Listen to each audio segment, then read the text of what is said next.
Ein kleiner Blick in unseren Alltag. Ich zeige dir heute, wie ich meine Poliermaschinen sauber mache. Es ist wichtig, die Maschinen nicht nur zum Arbeiten zu benutzen, sondern auch zwischendurch mal ein bisschen zu pflegen. Zum einen sehen sie einfach dann schöner aus und wenn man damit arbeitet und andere Dinge anfasst, hat man saubere Hände. Und es entsteht beim Polieren einfach Schmutz, der sich so hier in Kanten ablagert, der einfach zwischendurch mal entfernt sein muss, damit die Maschine auch länger hält. Gerade wenn es dann um Kontakte geht oder irgendwie Staub, der ins Gehäuse reinkommt. Also einfach, brauche ich glaube ich nicht groß erklären, eine Pflege von Maschinen ist auch einfach mal wichtig. Das Werkzeug muss auch mal gereinigt werden. Da zeige ich dir einmal die regelmäßige Reinigung, die ich nach jeder Benutzung oder am Ende eines jeden Tages mache. Und dann die, wenn ich so ein bisschen mehr ins Detail gehe und so. Ich einfach sehe, okay, die hat es mal wieder nötig und ich wirklich mal wieder die Ecken und Kanten sauber mache. Als erstes möchte ich dir die regelmäßige Reinigung zeigen. Dafür sollte die Maschine, falls wie hier eine PXE oder auch eine Rupes Hybrid, in ihre, in Anführungszeichen, Einzelteile zerlegt werden. Das heißt Akku ab, Stützteller raus und Exzenter-Einsätze oder Rotationseinsätze, sodass man überall gut rankommt. Ich verwende einen Lackentfetter, den ich in ein ausrangiertes Tuch sprühe und wische damit gründlich alle Kontaktflächen der Maschine ab oder generell alle Bereiche, die ich mit dem Tuch erreiche. Das reicht einfach aus, um meinen Schmutz, den ich so über den Tag rangetragen habe, irgendwelche Polierreste oder meine dreckigen Finger oder was auch immer da rangekommen ist, einmal gründlich sauber zu machen. Genauso kümmere ich mich dann um den Akku und auch um alle anderen Bauteile der Maschine. Die werden einfach alle gründlich einmal abgewischt und sind damit wunderbar gereinigt und können ordentlich verstaut werden. Am Ende der Reinigung puste ich alles nochmal mit Druckluft ab. Das hat den Vorteil, dass ich einmal nochmal Polierstaub entfernen kann und zum anderen die Maschine trocken pusten kann. Also wenn irgendwo noch ein feuchter Schleier vom Entfetter ist, kann ich den hiermit entfernen. Packen wir die Maschine weg, beziehungsweise imaginär weg, nehmen wir sie wieder her. Wir wollen sie jetzt nämlich gründlich reinigen und ich zeige dir erst die Reinigung, die jeder machen kann, mit allen möglichen Hilfsmitteln. Auch hierfür verwende ich einen Entfetter, sprühe den entweder auf das Hilfsmittel, wie hier das Wattestäbchen, oder direkt auf das Bauteil und bearbeite die schmalen Bereiche, die einfach sichtbar dreckig sind. Wie hier unter dem Bereich des Getriebes habe ich halt einfach Polierstaub, der sich ablagert. Der ist natürlich jetzt nicht von einmal benutzen, sondern einfach länger nicht sauber gemacht worden in dem Bereich. Also vielleicht ja nach Notwendigkeit einmal im Monat, öfter oder auch seltener, je nachdem, wie gründlich du mit deinen Maschinen umgehst, würde ich mich um die Bereiche kümmern.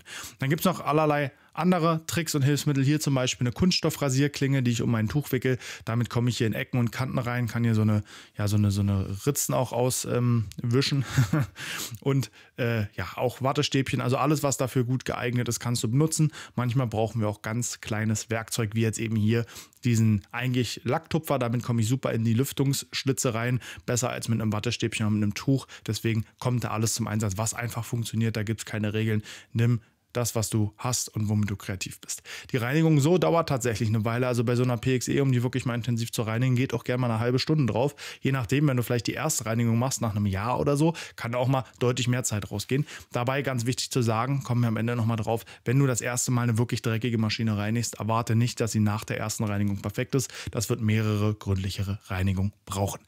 Schnelle Variante und die ich im Alltag mache, weil sie halt maximal 5 Minuten dauert, ist die Reinigung mit Trockeneis. Das geht wirklich einfach brutal schnell, ist ähnlich wie im Innenraum oder beim Polierrest entfernen. Ich nehme einfach Trockeneis und strahle die Maschine einmal gründlich von oben nach unten in allen Ecken und Kanten ab. Muss nirgendwo rein mit irgendwelchen kleinen Wattestäbchen oder irgendwelchen Lacktupfern, sondern kann das alles mit dem Trockeneis entfernen und die Maschine sieht tipptopp aus. Einziger kleiner Nachteil, wenn ich an Sticker komme, kann es sein, dass der Sticker irgendwie entfernt wird, beziehungsweise einfach beschädigt wird. Aber gut, ist dann halt auch nur ein Sticker. Dafür ist die Maschine in einem Bruchteil der Zeit wirklich perfekt sauber. Das Einzige, was ich dennoch nochmal abwische, aber das mache ich nach jeder Benutzung, ist den Handgriff mit eben Entfetter.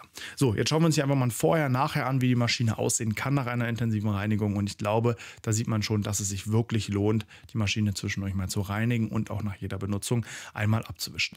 Hier unten, das ist an dem Flex-Sticker, ist das, was ich sagte. Und oben im C, die kleine Ecke, habe ich tatsächlich vergessen. Da habe ich nicht gründlich gearbeitet, aber ich glaube, man sieht trotzdem ganz gut, wie der Unterschied bei so einer intensiven, gründlichen Reinigung ist. Deswegen jetzt hier mal das Beispiel einer Maschine, die wirklich lange nicht gereinigt wurde. Ich glaube quasi noch nie. Das ist nämlich eine Maschine, die wir oft nach nebenan auch in die Werkstatt auch mal in die Lackiererei verleihen und die dann einfach zurückgehangen wird und wir nicht darauf achten, dass sie gereinigt wird. Deswegen, sie sieht relativ schlimm aus. Ich zeige dir jetzt einfach mal ein paar Bilder von der Reinigung und danach, wie sie fertig aussieht, und dann wirst du sehen, dass sich die Reinigung zwar lohnt, aber bei so einer wirklich schmutzigen Maschine auch ein paar Anwendungen braucht, bis sie wirklich gut und perfekt ist.